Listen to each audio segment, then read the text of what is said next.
we're here to put a message to the politicians that they need to listen to us in relation to the transition to renewables. There needs to be a plan, and it needs to be in proportion to our environment. Welcome to this convention. Today brings together the Highland Convention, the South of Scotland Convention, the North East Scotland Convention, and community councils from Shetland, Ayrshire, Perthshire and many in between. Last night we heard from the Community Council of Iona. Please, may we join. This convention is not an activist group. It is made up of community councils, elected representatives, the first tier of Scottish democracy. Cabinet Secretary, you are speaking directly to the very communities expected to host the infrastructure you talk about here in Holyrood. This convention, and this is very important, this convention is apolitical. It is made up of community councils with members of all political parties and none. That is very important to us as a convention. What we are seeing is industrialisation being done to our communities no matter what, and that needs to change. The convention recognises the impact of climate change and the need for Scotland to transform its energy system. But what we cannot support is a chaotic rollout without proper democratic involvement and without a national energy plan being in place. Community councils are grappling with multiple complex applications. Our planning departments are utterly overwhelmed. The system is failing, and we are calling for a time-limited pause. Even where careful evidence-based objections are submitted, they are overridden, either by an under-resourced, hard-working local authority, or, as we are now fully coming to expect, by the Scottish Government itself. Nearly 50 years ago, in his famous alienation speech, Jimmy Reid described alienation as the cry of men who feel themselves the victim of blind economic forces beyond their control.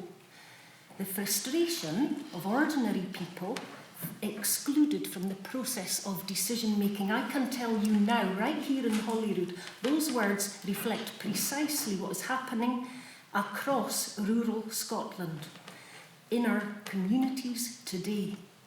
That is a concern for us as a nation, and we are here to try and map a reasonable way ahead to avoid that alienation. Our solutions are clear. First, a time-limited pause on major applications, not to halt progress, but to ensure Scotland gets this once-in-a-generation transition right. This pause will allow our government to bring forward the long-promised standalone national energy policy. At present, major infrastructure is being consented to in our communities without a full coherent national framework being in place. That is an absurdity. It is putting the cart before the horse, and it is merely increasing our constraint payments bill. Secondly, there is a need for a series of coherent economic impact assessments to consider the impact on rural communities where tourism or agriculture is the main driver of our economies, to understand the impact on those already existing jobs and indeed on our own food security as a nation. Thirdly, the establishment of a planning inquiry commission across Scotland. Such a commission is provided for in our own Scots planning law. It's for use whenever matters of national planning significance arise. It is difficult to imagine anything more nationally significant than the transformation of Scotland's energy generation and transmission systems. And Cabinet Secretary, it merely requires a ministerial instruction to get the ball rolling because the legislation is already there.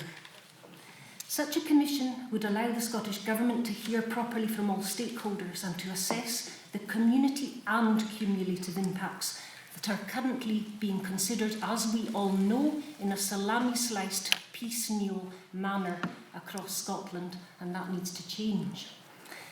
And finally, the Strategic Spatial Energy Plan, it's called the SSEP. It is hurtling towards us.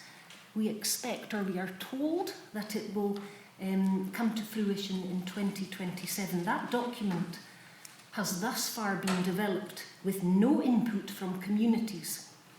There is an opportunity now, Cabinet Secretary, to remedy that. The second phase of the SSEP mentions community engagement, but there is no detail about how that will happen or when. Scottish Government is a co-commissioner of the SSEP, so you do have influence. One solution to ensure that Scottish communities are involved is to give this commission, this first tier of Scottish democracy, a place at the national table. Yeah. You can do that by recognising this convention as a formal planning stakeholder. That's the terminology in the SSEP. Give us planning stakeholder status as the SSEP goes forward, or at least make that case to the UK Government for us in your capacity as a co-commissioner of that document. We will provide a delegate working group to provide that voice. This convention could provide that delegate working group to sit on the SSEP. I respectfully propose that to you, Cabinet Secretary. This is not today about constraint payments. It is not about bigger issues beyond those that we have raised in our unified statement and regarding the SSEP. And I kindly, warmly invite you, Ms Martin, to now respond to the asks of the convention. Thank you. Thank you very much, Helen, and thanks you all for being here. So I think one of the things I want to do is tackle the final issue that Helen raised here, because I want to leave you in no doubt that I want to find the best ways to include and involve everyone in the energy transition, and to ensure that we're not only spreading the message about the benefits, but also the support that's available and how to access them. But also I want to make sure that we have more communities and stakeholders in general in Scotland involved in all of the decision making around what's happening in the sort of spatial energy plan. So I have long recognised that more needs to be done. I'll be able to outline in some of the things I'm going to say today as to how I've been trying to do that with the UK Government, and where I've been successful and where I'm yet to be successful, where I have some mood music to report to you. I've tasked my officials with taking forward plans to establish a forum to hear directly with from communities on issues that matter to them across the energy landscape. And that is including on the development of the GB-wide plans, such as NESO's Strategic Spatial Energy Plan, or SSEP, and the Regional Energy Strategic Plan, RESP, for Scotland. It's essential, and I totally agree, it's essential that community voices are involved in that strategic planning as well. All four nations of the UK have tasked NESO to do a refresh on this and to have the strategic spatial energy plan. So effectively that final ask there is an absolute yes, preempted by us, that we want to make sure that there is a forum in which people can be involved in that. So it sounds to me as if you're agreeing that you will go forward with the convention being recognised as a planning stakeholder in the SSEP? I would have to come back to you, but certainly there'll be the opportunity for stakeholders to be involved in the forum. I'll go back to where I was going to start. Just thanks for the invitation to attend today. I recognise that there are many energy developments and many energy developments of infrastructure that is causing a great deal of concern to people, particularly in rural areas where they have not had this development in the past, and it's largely been confined to other areas of Scotland. There will be a change in Scotland in how we generate energy and the type of energy that we consume, and I want to make sure that there's positive outcomes to everyone from that. Where renewables development creates wealth I want to see that wealth goes to the communities. I want communities reaping a fair share of the rewards, and to be empowered and choose how those rewards are invested.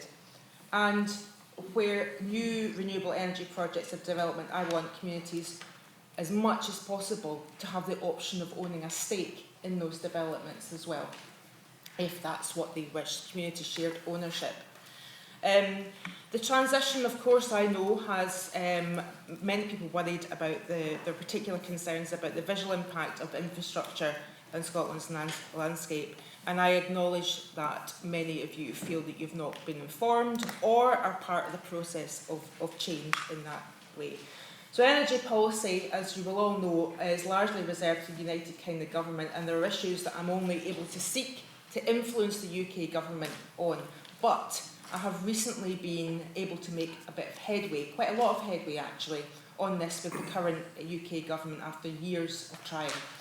We've had recent changes to UK legislation that will allow for the introduction, at last, of mandatory pre-application engagement. And I'm very keen in the time that I have left here to hear some views as to what you think that pre-application engagement should look like.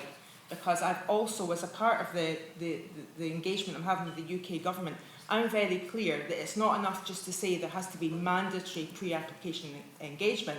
There has to be good practice principles associated with that. It can't be a tick box exercise. Because, and I'm making the point to developers all the time, this is good business for them. They can bring communities with them and have meaningful engagement and take on board communities' views on things and the engineering solutions that they can adopt in their plans. Then they are more likely to have a successful development. So I'm hopeful also that after consulting in the last 6 months or so, that the UK government will also make community benefit compulsory after many years of us asking for that to be the case. It's voluntary at the moment, engagement's voluntary, and community benefit is voluntary. And what you'll have is a very patchy landscape across Scotland. You'll have areas where people are happy with how that has gone, and you'll have areas which just left people very soured. Regarding the Planning Inquiry Commission, we don't at the moment have any plans to establish such a commission. I'm going to be honest with you, I'll take away your ask, but I want to listen to the views of the representatives of the convention today to hear about how better engagement, what that might look like, what better community benefit might look, and areas in which you think the processes can improve. Because really I am here to hear from you with the solutions, and I'm so glad that Helen said this, you want to come up with the solutions. I'm very much in the solutions business. We know the challenges, we know the difficulties, we've got an opportunity to shape how things come in the strategic energy plan, and I'm here to listen to what you've got to say about how we do that. Thank you so much. Thank you. Really appreciate that. You've spoken very much about what does better engagement look like. I would respectfully like to suggest that better engagement looks like the unified statement. And the asks, the solutions.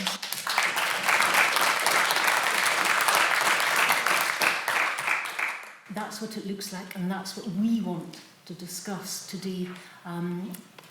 Again, we appreciate what you say about that communities should have more benefits and so on, but again, we're not here to discuss that, and we're also not here to discuss community ownership.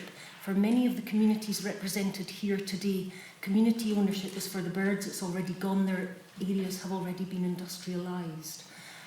So unless legislation is going to be brought in that is retrospective in nature, the deal is already done for many parts of the communities that are represented here. So I would just respectfully want to put that to you. What I'm going to now do is I'm going to open up the floor, and I'm going to call upon, and please cap if you can, to 3 minutes. Andrew Robinson, please. It makes no sense to make huge strategic energy decisions across Scotland when we don't know what the overall plan will be for energy in this country. It's good to hear that there are strategic spatial plans in the pipeline. I think what will probably trouble many of us around the table today is that decisions on massive energy infrastructure are being made on a daily basis before those plans are in place. It makes at this stage, complete logical sense for there to be a moratorium on any more approvals of power infrastructure until we know what the plan is. Otherwise, we're going to see wind farms built all over Scotland that have no way of connecting. We're already in the crazy, ludicrous situation of constraint payments, where wind farms are being paid to switch off. How can that be logical to push forward with more when we don't know what the strategic approach is going to be? Okay.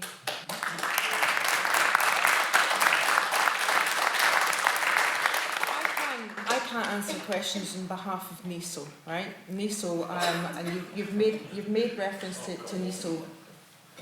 You've made reference to NESO and the Strategic Spatial Energy Plan, and indeed it has been delayed over the last 6 months. These are all valid issues about how we're actually preparing for the amount of energy that we are going to be putting into the grid and the grid infrastructure that is needed. There is actually a plan, the UK government has a plan, Clean Power 2030, which is effectively the blueprint that NESO have been working to. It's a UK government document, and that is what they're working to in order to actually upgrade the grid and bring all of these developments in. And indeed, on the developer side, the developers are asking the same questions of NESO. Why are we not getting a grid connection? You know, where is the grid connection coming? Why previously there were zombie developments in the queue, and they've reordered the queue in order to bring on the more mature developments that are ready to go. So these are really questions for NESO as well. Obviously, can I just ask one point there, Ms. Martin, if I may? Why therefore are our devolved planning departments and the Scottish Government consenting then? well, we're consenting because we've got a duty to respond to applications that have been made. You can say no. Just say no. So What is I what- understand why you're asking this, but I have to be upfront with you. Applications come into the Scottish Government, and there is the processes that have to be gone through, with a great deal of environmental impact assessments been taken, and lots of other impact assessments been taken, and there is a procedure that takes place. Effectively, what has been asked today is that we have a moratorium on any onshore developments of any type of energy. And offshore. Yeah, I'm going to be upfront with you. I don't think that that's a sustainable position. Why not? Because there are hundreds of thousands of jobs involved as well. Come on. Yeah, well, I did take you at face value in saying that you were coming with solutions. But if the only solution is stop energy developments, The solution surely is bring forward a national energy plan before consenting blindly. Consenting and consenting and consenting. I don't believe that we're blindly consenting to anything. You're certainly consenting in the face of objections from many community councils and many local authorities. You're ignoring the local democratic voice, pushing through applications. But communities have clearly spoken and said, we don't want this. NESO shows we don't need it. And you're pushing through applications where communities and local authorities have said, we don't want it. No So I don't see how you applications build pushed back from that for community consultation. There are very, very strict guidelines as to how the energy consents unit look at applications. Nothing has been pushed through without due regard to all the things that we need to take regard to. The Scottish Government uses its planning powers to have an ipso facto a ban on nuclear and on fracking. So you could equally well use that type So of the policy ask on is energy that development. no energy developments happen in Scotland for a No. period of a number of years. No, the ask is that there's a pause, a temporary pause on it while we work out what is needed. NESO is saying there's already too much consented. So consenting more is going to make the problem worse. Am I able to take another view before I go? Because I do have to go. Yes, thank you. Mr. Smart, Bill Smart. But you come back to what SSEN are doing. They're the licensee where we are, Scottish Power and Southern Belt. The way they are tackling some of the projects needs a review. Now, they've got very good Tier 1 contractors underneath them who are very experienced in this type of work. But these projects are too big for SSEN, the way they're going about it. The front-end engineering is kind of poorly handled. When they go to the communities, they visit landowners, they talk to communities, then they say they've had a consultation. but they haven't listened. That's the trouble with it. I think that that's the sort of thing that is helpful to me and my officials, actually hearing some of the specific issues that there have been with the views of the community, which are not against necessarily developments, but want to be able to influence the positioning of them and how they're actually, what the application contains. Yes. I'm sorry I have to go, but I thank you for coming down and the opportunity to hear at least some of the views. Thank you.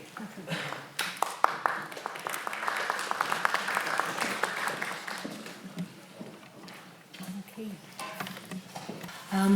The Cabinet Secretary came for half an hour, and we are grateful for that. She said, "Help me understand what better engagement looks like." It doesn't look like 30 minutes in a round table with folks who have travelled from across rural Scotland, who have been grappling with this day in, day out, some for years and some for decades. This is not going away, it's just becoming a bigger and bigger national issue. The strength of this convention should not be underestimated. Up until this point, I think many of us have felt that you have been dealing with these issues on your own.